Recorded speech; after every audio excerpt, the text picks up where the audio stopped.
Sejam bem-vindos. Nós estamos em um dos anexos do Palácio do Planalto, aqui em Brasília, no setor da vice-presidência, para fazer uma entrevista exclusiva com o vice-presidente da República, general Hamilton Mourão. Boa tarde, general. Obrigada por nos receber.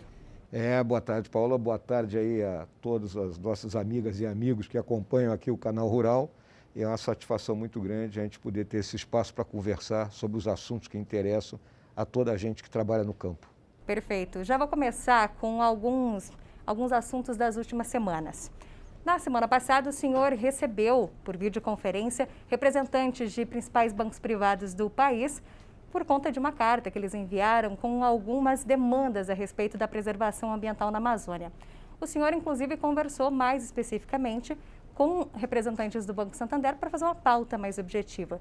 O que é possível adiantar dessa possível parceria público-privada com os bancos?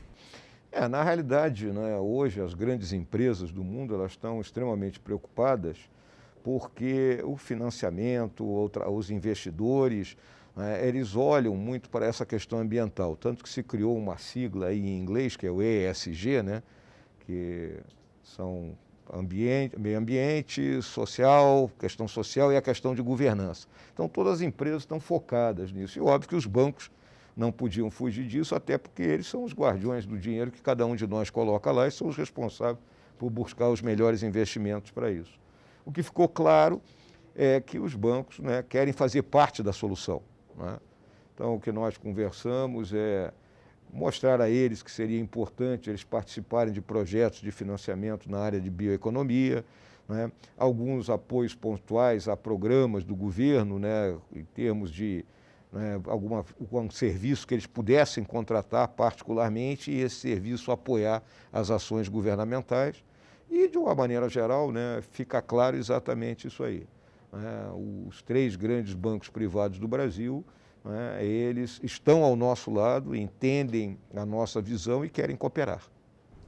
Perfeito. Na carta dos bancos e também na carta dos fundos de investimento estrangeiros, estava aquele ponto do desmatamento zero. Nos bancos, especificamente, eles falam até de desmatamento zero para o setor de carnes. O senhor acredita que é possível haver algum tipo de moratória ou restrição para as produções que são feitas mesmo nas áreas que foram desmatadas legalmente depois de 2008? Existe essa possibilidade?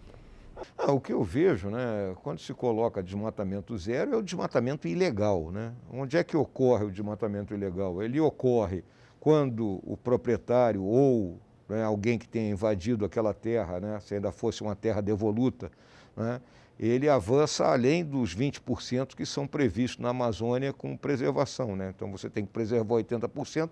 Se você pega e avança além disso aí, né, você então está entrando na ilegalidade. Agora, a maior parte do desmatamento ilegal hoje, ele ocorre das pessoas que adentram unidades de conservação ou terras indígenas, né? E isso tem que ser efetivamente combatido, né? Uma ilegalidade que nós não podemos permitir, até porque é o governo federal o responsável, né, por manter essas áreas de forma intocada, né? Então, eu vejo isso aí. A questão da produção, que eles tocaram, o banco especificamente, que foi a questão do desmatamento ligado à produção da proteína animal, né? Então, eu conversei com eles, né, mostrei que existe já uma área na Amazônia que já está devidamente antropizada e o que nós temos que fazer lá é melhorar a produtividade daquela região, né? É uma região grande e, ao mesmo tempo, buscar uma recuperação de pastagens que foram degradadas e até um replantio de florestas. Então, esse é o pacote que aparece como um todo e onde os bancos podem apoiar, né, os nossos produtores. Você falou, inclusive, dessa recuperação, né? Ela faz parte do plano de desmatamento que está sendo desenhado pelo Conselho Nacional da Amazônia? Existem projetos, né, ligados especificamente a essa questão de reflorestamento, eu mesmo já recebi alguns, né? É uma área que é uma interseção entre o próprio Ministério do Meio Ambiente, o Ministério da Agricultura, né? E, obviamente, tem que ser um projeto que, vamos dizer assim, que tenha viabilidade, né? Porque muitas vezes, nós vamos plantar 5 milhões de árvores, tá bom, e aí como é que vai ser isso, não é? Então, nós temos que utilizar os municípios, utilizar a rede de escolas, não é? Quais as áreas que serão selecionadas, então nós precisamos ter um trabalho mais eficiente nisso aí. O senhor, inclusive, comentou que prefere trabalhar com metas mais reais, por isso ainda está fazendo mais o planejamento, né, a respeito de todo o trabalho de combate. Mas a gente tem as queimadas. Foi feito o decreto da moratória de queimadas por 120 dias, mas como que vocês estão planejando combater os focos de incêndio que devem começar a acontecer, até porque em junho já teve um aumento, né, de queimadas? Na realidade não, né? Na realidade as queimadas elas tiveram uma redução em relação ao ano passado, né? Nós já estamos, né, no terreno desde o mês de maio, né? Então haverá toda uma pressão para que a queimada ilegal não ocorra. Vamos lembrar que no próprio decreto, né, da moratória da queimada existe uma série de exceções, né, não só para os povos tradicionais da Amazônia, mas também como determinadas manejos de pastagem que são feitas, né, dentro daquilo que está prescrito aí pela nossa legislação, né? Então isso foi colocado como uma isenção, né? O que nós procuramos colocar ali é que tudo aquilo que esteja, né, fora dessas exceções, né, é uma ilegalidade que vai ser combatida, né, pela ação conjunta aí dos nossos órgãos de fiscalização federais, estaduais e com o apoio das Forças Armadas, das Forças Policiais, no que for necessário.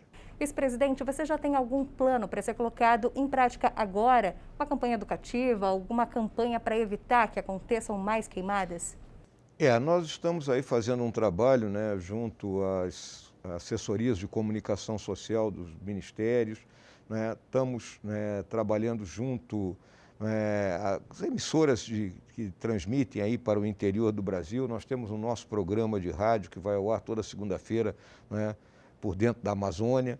Então nós estamos usando todos os instrumentos necessários, né, de modo que a gente consiga atingir o público que está lá na Amazônia, especificamente aquelas pessoas, né, que estão na Amazônia profunda, para que não incorram nessa ilegalidade e, consequentemente, prejudiquem, né, o agronegócio como um todo, né? Porque é muito pouca gente que entra na ilegalidade, mas termina por ser prejudicial ao conjunto da obra. Perfeito. Vice-presidente, vou puxar um pouquinho o papo para o lado econômico. Você falou que pretendia fazer uma separação dos orçamentos para o Conselho da Amazônia, para as ações de combate ao desmatamento, separado do orçamento público. Como que está essa conversa com o Ministério da Economia? É possível? Na realidade, o que nós apresentamos até e discutimos na última reunião do Conselho da Amazônia, né, foi que recursos específicos que nós recebemos por meio de doação, como o Fundo Amazônia, né, quando eles são colocados, né, para, vamos dizer, projetos do governo federal, eles impactam o orçamento por causa da questão do teto de gastos, né? Então, esse assunto foi discutido. A questão do teto de gastos é algo que é muito caro, né, para quem entende a situação econômica que o país está vivendo, né, porque o teto é a nossa âncora fiscal e se por acaso a gente termina por furar esse teto, né, ou por algum motivo ou por outro, vai levar, né, a um aumento da taxa de juros, pode haver um aumento da inflação, ou seja, com várias consequências negativas e principalmente uma falta de confiança por parte dos investidores, né, na capacidade, né, do governo brasileiro. Então esse assunto ele está em discussão, né, porque realmente nós temos que buscar uma solução, ou a solução vai passar pelo recurso sendo colocado diretamente nos estados ou em entidades privadas que tenham a capacidade de executar as ações que seriam do governo, né? Ou nós teremos que ter algum tipo de negociação com o Congresso, que aí entra, vamos dizer assim, o certo temor do ministro Paulo Guedes, porque onde vai uma exceção podem ir outras, e aí a gente não pode aceitar isso. As entidades privadas que o senhor se refere são órgãos já de proteção ao meio ambiente? Não é nem questão de órgãos de proteção ao meio ambiente, mas vamos colocar organizações não governamentais, não é, que teriam a capacidade, por exemplo, de fiscalizar determinadas áreas, né, não vamos colocar no caso de operações de comando e controle, ou até de implementar, por exemplo, apoiar a questão da regularização fundiária, realização do cadastro ambiental rural. Então, né, entidades que tivessem essa capacidade, né, em vez desse recurso entrar via governo, ele iria direto para essa entidade. Além disso, na conversa ainda sobre economia, sobre orçamento, o senhor falou sobre a realização de concursos públicos, essa possibilidade para conseguir colocar efetivo de novo nos órgãos de fiscalização, IBAMA e ICMBio. Como que está o avanço dessa conversa? Isso aí também é um outro assunto, né? Porque se nós colocarmos um edital, conseguíssemos colocar um edital agora, né, essa contratação, o concurso seria para o ano que vem e a contratação seria no final do ano ou só no começo de 2022. Mas nós temos que planejar isso, né?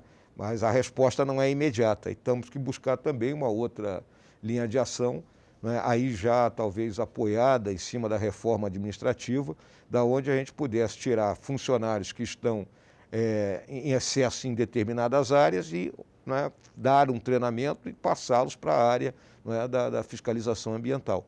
Então, são visões que nós temos e, óbvio, a contratação de pessoal temporário também não pode ser descartada. É algo que ainda deve se definir mais para o final do ano.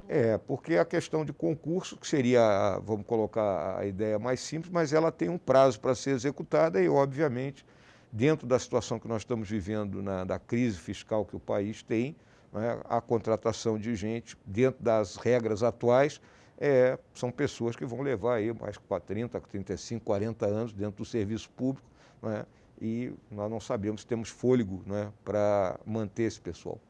Perfeito. Vice-presidente, 28 de julho é o Dia do Agricultor. A gente queria que você deixasse uma mensagem para os agricultores que estão nesse momento tão desafiador, com tantas pressões externas, pressões internas, essa imagem que ainda é prejudicada do agronegócio brasileiro, né? O que você diria para esses agricultores? Olha, o Euclides da Cunha, quando ele escreveu Os Sertões, né, ele disse que o sertanejo era, antes de tudo, um forte. Eu faço desse aforisma do Euclides da Cunha, minhas palavras em relação a todas aquelas pessoas que aqui no Brasil trabalham no campo. É uma atividade, né, que é hoje fundamental para a nossa economia. O hard power do Brasil no concerto das nações mundiais é a nossa capacidade de prover segurança alimentar hoje para mais de 1 bilhão de pessoas no mundo. É uma atividade que ela lida com a incerteza, então é muito similar à atividade que eu exerci durante toda a minha vida, a atividade militar, a incerteza que o homem do campo está submetido, né, aos azares da natureza, vamos colocar assim, e aí entra o papel do governo de procurar sempre mitigar, né, essa incerteza, mitigar, né, vamos dizer, consequências de um mau período em termos de condições atmosféricas, né, condições meteorológicas, e sabemos que esse trabalho, né, ele é de sol a sol, de 1º de janeiro a 31 de dezembro, né, não tem sábado, não tem domingo, não tem feriado, e é graças a você, agricultor, né, que hoje nós temos comida de qualidade na nossa mesa e que ao longo dessa pandemia nada faltou para que o brasileiro pudesse se alimentar e que também mais 800 milhões de pessoas mundo afora, né, tivessem comida na sua mesa. Meus parabéns, siga de cabeça erguida. Certo, muito obrigada, vice-presidente, pela disponibilidade, pela entrevista. Essa foi uma edição de entrevista exclusiva com o vice-presidente da República, general Hamilton Mourão. Obrigada, vice-presidente. Eu que agradeço mais uma vez e estamos à disposição para outras oportunidades.